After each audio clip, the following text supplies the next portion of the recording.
بسم الله الرحمن الرحيم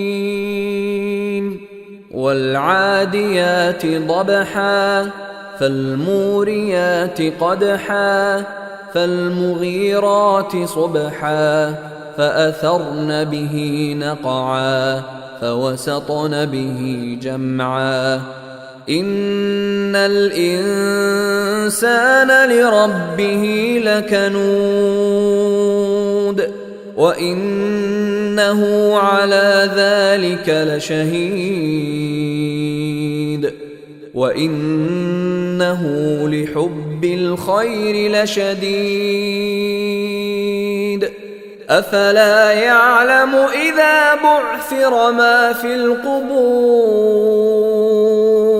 وحصل ما في الصدور إن ربهم بهم يومئذ لخبير.